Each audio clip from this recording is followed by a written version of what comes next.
I'm going to be giving the intro to this video because he's probably going to be doing all the talking throughout the video.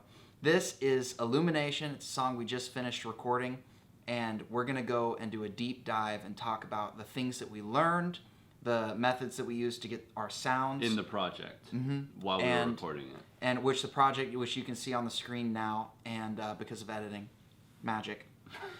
And what instruments we used and things like that. This was a huge learning process for us, and we know that this doesn't sound perfect. Disclaimer. We are excited to continue learning, though, so it's been good. And we hope you guys enjoy the song. So, without further ado, I guess let's dive in. So I guess the first thing we can talk about is the main part of the entire song, which is that acoustic guitar. This one was actually kind of painful to try to record because we tried a bunch of things. We tried like a bunch of the condenser mics that we have, and we kept getting a lot of the finger noises. Like I always describe it as like the... Which is a terrible description, but when my left hand slides around on the fretboard, it makes a lot of squeaky noises. Yeah, all the squeaky, and it's like really high-end stuff, and so it's if it's too much, it really gets annoying. And so I wound up throwing on what's called a SM57 on there, which is just like a regular dynamic mic, but people use it on everything, and wound up sounding really good. And we had to record this in chunks, in pieces, because in case you couldn't tell from Cameron's hand movements on camera, it's a very tough piece to play. And so we recorded little bits of the intro all the way through the verse because it was the same thing.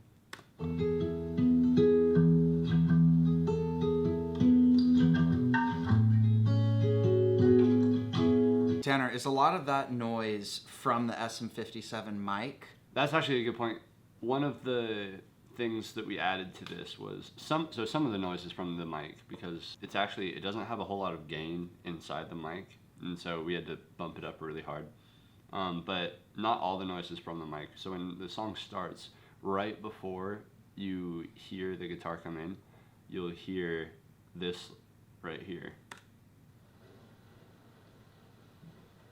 And that's just a sample that I got from Splice. That's just rain. I wanted to have some sort of Foley in this song, which is just like real world sounds, to make it feel like the vibe that I get from the song. And the vibe that I get from the song is like I'm inside, but at the beach, at the coast, and I'm watching the rain fall on the ocean. So I threw that in there just for the intro. Like if I pull up this automation, you can see that it's throughout Cameron's guitar playing and on solos.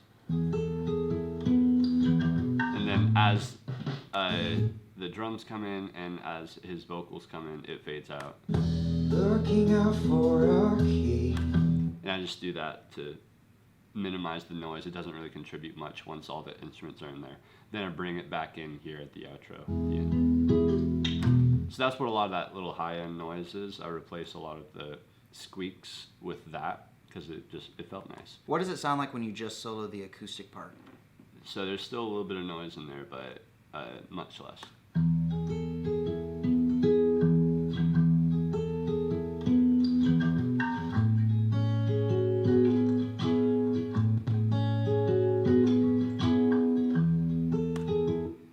So there's still a decent amount of noise in there, but it's nothing too crazy. And then as far as like processing on it, this song, as simple as it was, still put like a decent amount of processing on this stuff. And so I actually put like a de-esser on it to get even more of the like high-end like finger squeaks out of there, so it'll just bring some of that down. De-esser is basically just it compresses the audio, but only in really certain frequencies and usually high frequencies. Some like subtractive EQ just to get some of those unwanted frequencies out.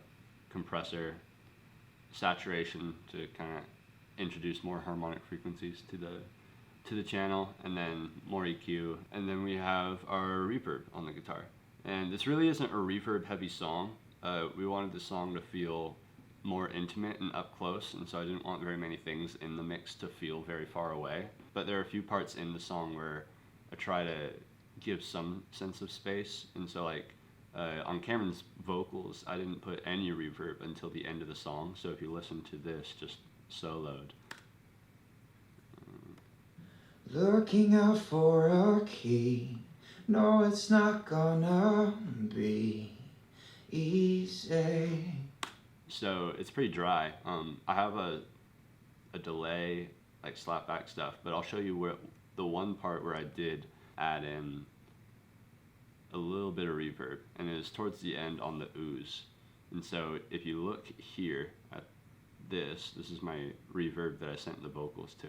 Right now it's all the way up on the volume, but there's none of Cameron's vocals are being sent to the reverb. And so on the ooze, I'll pull it up and you can see that I automated, let's see where it is, there we go, at the very ends of the ooze to kind of slowly amp up into the reverb and then go back down and amp back up, and so you can kind of hear it.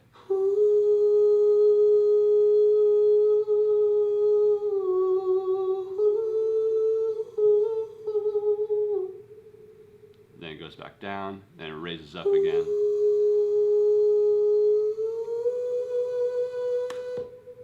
And you can hear the tail at the end. And that was just kind of like that last piece felt like it'd be kind of nice to feel like you're kind of floating off into space at the end of the song. And then the very ending piece of the guitar kind of brings you back home as the final like period at the end of the song, if it were a sentence. Oh yeah, I guess I didn't even tell you that I did stuff like this. I just kind of send you the mix and you're like, yeah, sounds good. And my brain thinks about all the things that we had to write, you know, the actual stuff that was done on the instruments that wasn't written when we started this. All we had was the acoustic guitar and the vocal. And we ended up going through harmonies, we made drums for this, piano, which actually all came surprisingly quickly in like a day or two. Yeah, we had a day where we just kind of put that guitar piece on loop and just jammed to it. And felt good the entire time. We even had an electric guitar part that, I show them that. It didn't even make it into the final mix. Yeah, so this electric guitar, oh wait, you're talking about the riff? No.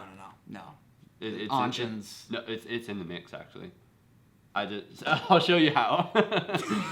What? So we have an electric guitar swell in, so play the main part I of know the song nothing. for you. So it's after the second verse, the instrumental. It is there. Ah. So you have How unobservant of me. well, underneath that ding, ding, ding, ding, ding, of Cameron's acoustic guitar, we wanted to have like this little, but we didn't want it to be a pad, and so we did a swell. The problem we had with it was that the swell was too noticeable, and so if I zoom in here, you'll see that it comes in right here. But it's actually pretty nice. It's just like a bassy swell, so it originally sounded like this.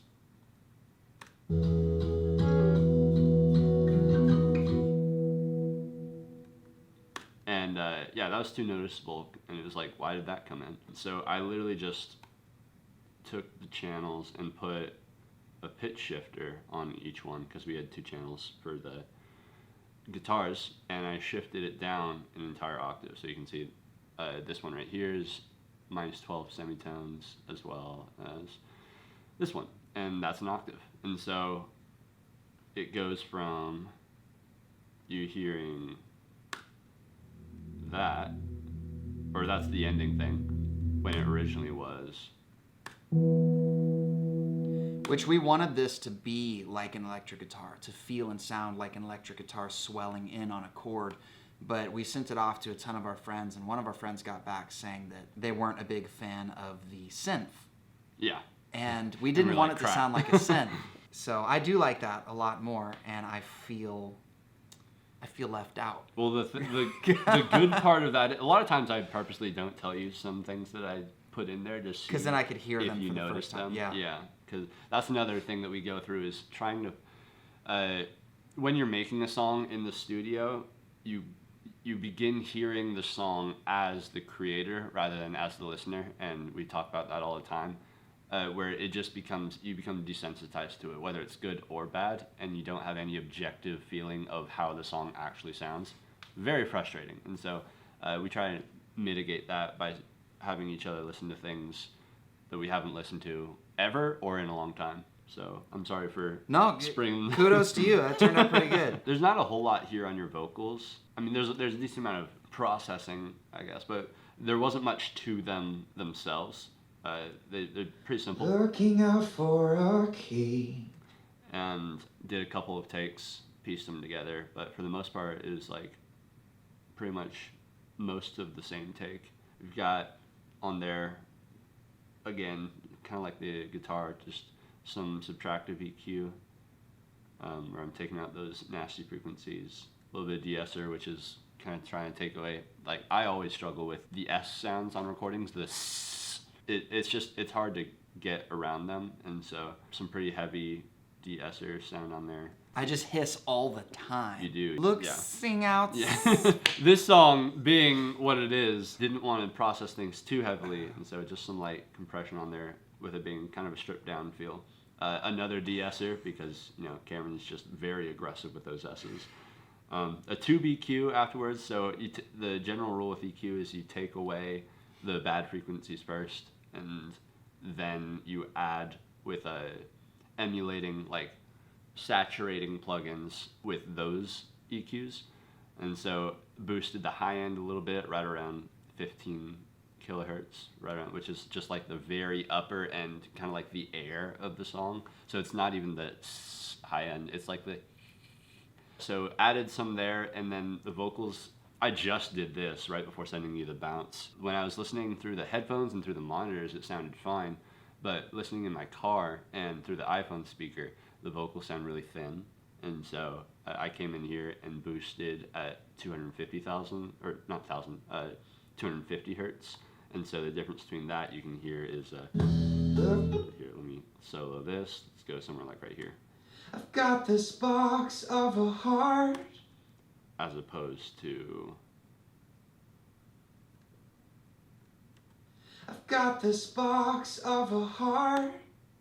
so it just adds a little bit of beef to his vocal. I think that's the way that we recorded it, because we had you pretty far away from the mic. Then after that, saturation, which is what we already went through, just adding more nice harmonic frequencies. So I had this tape emulating plugin called RC20, which just kind of adds a little bit of, I mean, again, adding some beef to your vocals, because your vocals weren't all that beefy. After that, nice little vocal writer. What that just does is it automates for you vocal volume change, and so you can kind of see it writing. Looking out for a key. No, it's not gonna. And so it kind of just works with it based on how loud the volume that you're doing. It'll make it as even sounding as possible. Then I've got slapback delay on here, and so that just adds, that's a very quick delay. I can show a quick little, if I turn this up really high. Looking out for a key. So it sounds weird and spacey, but if I bring it down, it just adds a little bit of depth to his vocal. No, it's not gonna. And then got parallel compression channel and a double channel, which just kind of adds more stability, makes it sound even more consistent, because like lead vocals, one of the most important things is to make sure that they sound very steady. Like their volume doesn't change almost at all. Like they can sound dynamic at, like, he gets louder, he's singing louder, but the actual signal perceived needs to stay pretty much the same. A simple vocal like that can still have a decent amount of junk on it. The biggest change to the vocal really was the harmonies. Not that you changed my vocal directly, but when you added the harmonies, it revolutionized the second verse. Yeah, for sure. So after that instrumental, we tried to make them blend in as much as possible with your vocals, because we didn't want them to sound like just absolutely separate parts. So they're pretty quiet under there, but this is what it sounds like. Leaning out over the edge, dust has cleared from where I'd been. I'm just letting it play because I like it. Illuminate now my heart and see. Sparks will fly now that you've lit up the seams. And that's all your voice. Well, your lead vocal, yeah, and then I'm doing the harmonies, and so the harmonies solo just leaning out over the edge. And so just doing a high and a low, and I have them panned slightly left and right to kind of give some space. And those ones you probably heard, they actually have a decent amount of reverb on them, and that's just another piece to it of like, if I want them to sit further back in the mix, adding a little bit of reverb, making them sound farther away, then Cameron's lead vocal is one of the ways to do Way that. up close. And there's not a whole lot of processing on these ones, just kind of similar to Cameron's stuff. We liked that for a long time, then we went back and forth on whether or not we wanted to have harmonies on the ooze, which we kind of wound up putting them in there, but bringing them down a little bit. So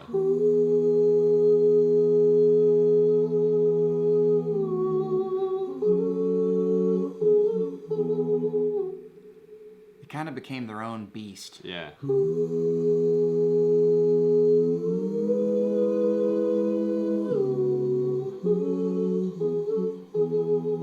And some of those notes that you hit, I just wasn't sure if they fit with the guitar, but when you Right. hear them on their own, It's just beautiful. it works. So we Yeah. actually ended up pulling that down a lot, which might have been a shame, but And another automation that I did there was, so at the beginning when I'm just singing the regular harmonies, is I have my vocals panned a little bit left and right, and then by the end of the ooze, or halfway through the ooze, they're panned hard left and right, just to kind of feel like it's like as Cameron and mine, as our reverb raises, my vocals pan farther all until they're like hard left and right, just to kind of add to the entering into like a spacey feel and then coming back home with the guitar, like I mentioned. So before we actually did anything with drums or piano or anything like that, I think the first thing that we grabbed was the bass. writing extra parts in the song is interesting for Tanner and I because we don't have other band members. So being just the two of us, we always have to record something first, almost like it's a looper pedal, and just let that play on a loop while we come up with other things. And I sat down at the drums while he picked up the bass guitar, and we just jammed to it for 30 or 40 minutes. And it came to us pretty quickly. There were three Quicker or four... than most things. Yeah, 3 or 4 bass ideas, but we kind of stuck to one drum idea that came naturally, and I thought it felt really good right out of the gate when we did it. Mm-hmm. And so yeah, there are several ideas for the bass, and it kind of changes throughout the song. The first portion of the song right here, where you have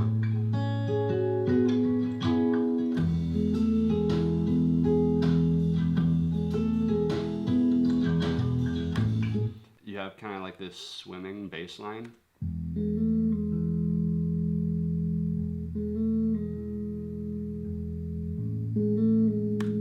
So it kind of almost, yeah, it feels like you're underwater. Really love that feeling, and that kind of combined hand in hand with the guitar feeling, the rain, and then after we got that idea down, Cameron sat down at the drums, and we had just bought the cymbals back here, and we were antsy to use them, and so as you can tell, it's really cymbal heavy in this song. Wound up with Trying to have something that doesn't get noticed too much. We didn't want it to fill the entire mix with drums. Yeah. Wanted it to be more supplemental than anything else, and so that's where a lot of the ride and crash stuff comes from. And so we recorded it pretty simply. Just had a kick channel, an overhead right above the snare, and then an overhead that was more so on the side next to the ride, and then a bottom snare mic. And then you'll see here I have kick MIDI and snare MIDI, and that's because the way we recorded them sounded a little lacking in a few areas on their own. So the kick, the way we recorded it, was it had a nice boom, but it had no smack at the beginning. And so if you listen, this is what it sounded like on its own. So it's pretty good. But I wanted to layer on there, this is another thing I don't think I showed you, Cameron, just something to add a little bit of a beater hit. And so that was this little guy. I think I remember you showing me that. Okay. And that was just a MIDI inside here in contact with Native Instruments. They have something called Drum Lab, so I just picked like a real normal sounding one that wasn't like super deep because we already had the deepness. And so together they sound like... And so it kind of gives the nice combo of the boom and the... and I did a similar thing with the snare. So the snare that we recorded, Cameron just played it with brushes, so it sounded really kind of tinny and empty. And that's kind of what we wanted, but I still felt like it needed a little something, so this is what it sounded like on its own.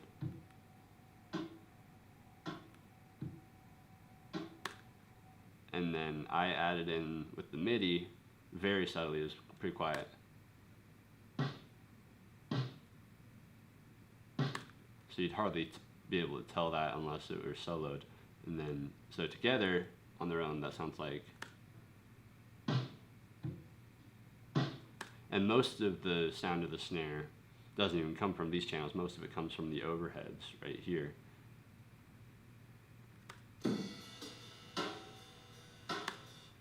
So that's like the majority of the sound from the kit. But then all together, you get...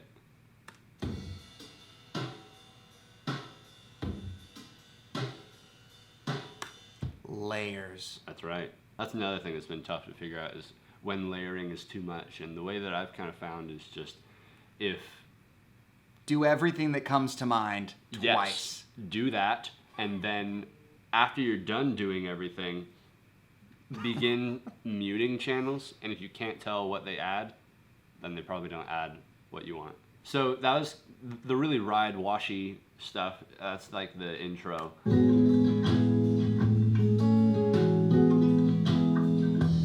Then I shifted over to the hi-hat. Yeah, it breaks down at the verse to be even more subtle and just supplemental to the guitar, and so you switch over to... Looking out for a key. No, it's not gonna be easy. Trying to compete with each other on the camera with our hi-hat, with our hi-hat, air In front of the camera. air hi-hatted. That's right. So it switches over to sound like... Many of these were really off, and we just kept it. They were pretty off. I did a little bit of tweaking on the timing. Logic has some pretty good timing stuff built in that lets you fix a little bit of that. But we also added in this shaker to kind of try to blend it with the hi-hat to make it feel like one instrument. And I don't know if we wound up doing that, but I still like the way it kind of sounded. So the shaker's just in a straight, like...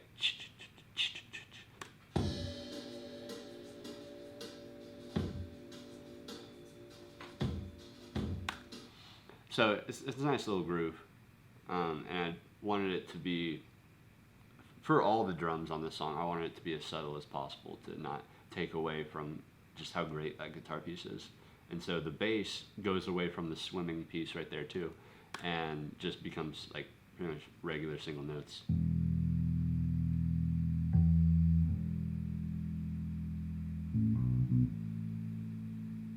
Kind of following the acoustic guitar. So yeah, there's pretty much almost no sends effects on it. I just have compressor and EQ on it. And on the main channel, just another one of this RC20 to add some beef to the bass sound. And so we have a lot of channels for the same thing, and so bass idea 1, 2, 3, that's just us going through the process and me not comping together the channels. And so instead of having just one channel, I just kind of put them all together underneath a track stack, and then if I don't want to see them, just minimize it right there. Same thing happened with the acoustic guitar. You'll see like 1, 2, 3 instrument, and then the beat, like the ending right here.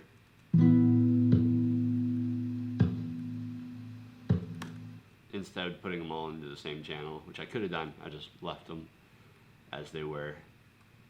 So I like to operate in a way that's more difficult than it needs to be, I guess. Piano is a very simple thing we didn't do too much with. So the first time it comes in is on that instrumental, and it's just single notes to add some sort of like dynamic interest.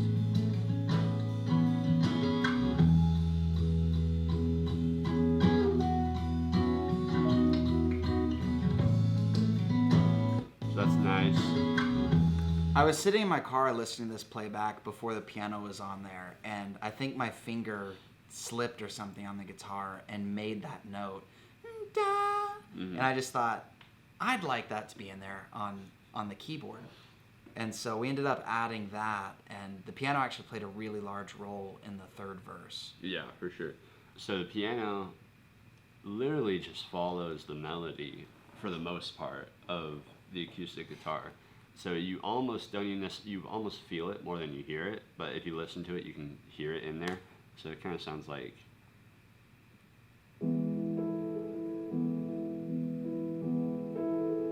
When it comes in verse 3, I feel so much just the sound gets a lot bigger. Yeah. And I do like some little coloring things in there. So it does that, so when you hear it with the guitar, it kind of just makes you feel happy.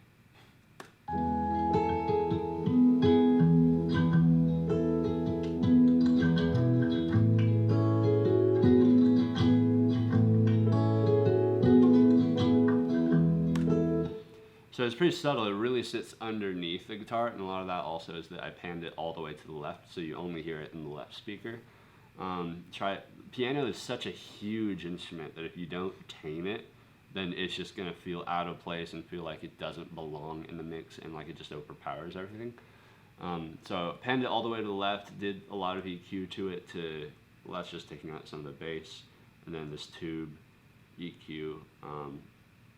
What else did I do to it? I took away some right around 500 hertz, and then a lot of the high ends. That's another thing that you do with a sound that I just started kind of realizing is that the closer up to something you are, the more high frequencies you hear, because high frequencies die out a lot quicker than low frequencies do.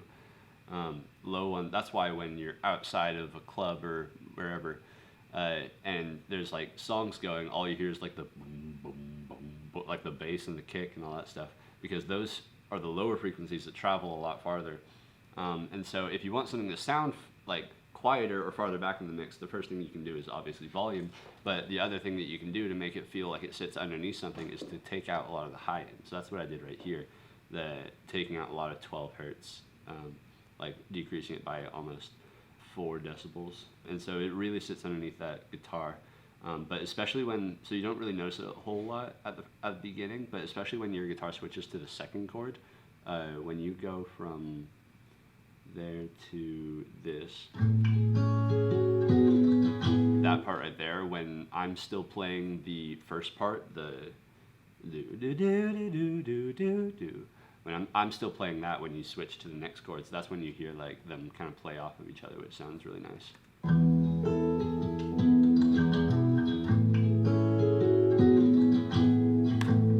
So yeah, and then right towards the end, so if you listen here, dust has cleared from where I'd been.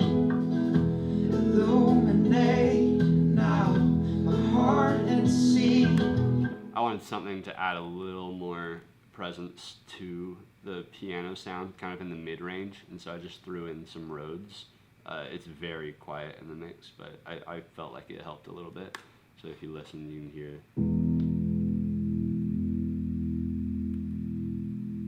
And it just does single chords every time the chord changes. And so sitting underneath the piano, it just sounds like.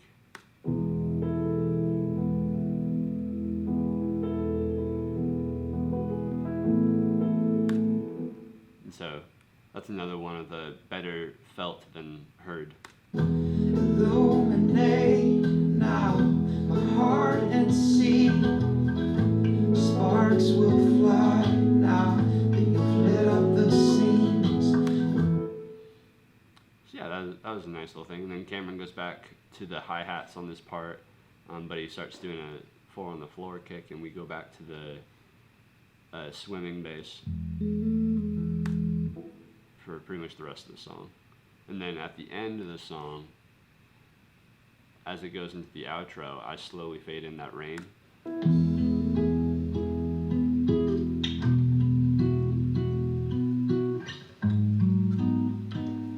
And then you'll also hear,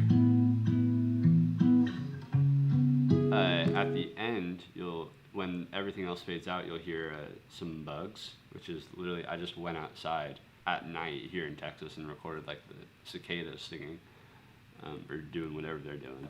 Singing, making crying, satanic sounds that crying never out end. for sweet love in the dead of night. And so as the rain fades out, I mean, it is kind of sweet when you hear it like that, but that's nighttime in Texas right there. And it's almost like literally every time I hear it on the recording, I hardly even notice it because I just think it's what's outside. same. And I kind of love that. And then the song ends, and I realize the cicadas have me trained. Yeah, for real, just to ignore them. So it's a long process. For the two of us, we have to go through coming up with new instruments that we didn't have before. Usually when a song's written, it's just one instrument and vocals. And from there, we have to add instrument after instrument, find harmonies. And then it's all of this that we've been learning in the software. Mm-hmm. That I would say we've learned a whole lot, but haven't really perfected utilizing what we know like a pro. Still a lot to learn. Listening to it right now, even though it just went live on Spotify, we already know that it doesn't sound as good as we had hoped that it could sound, and we're still trying to figure out how to make things have that professionalism, that high quality sound. But that doesn't really get either of us down because we know that we're continuing to learn, we're continuing to get better.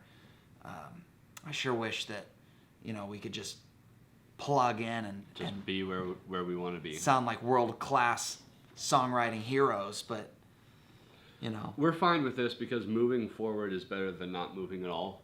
And we've been paralyzed in the recent past even, from moving forward by things that have gotten us down of not sounding like we wanted to sound and being where we needed to be.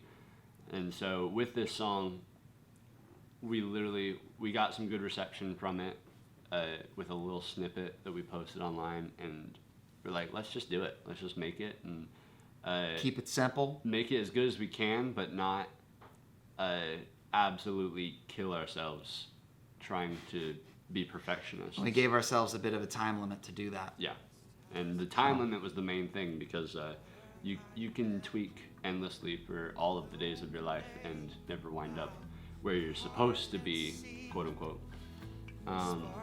So this is where we wound up, and we hope everybody else likes it too.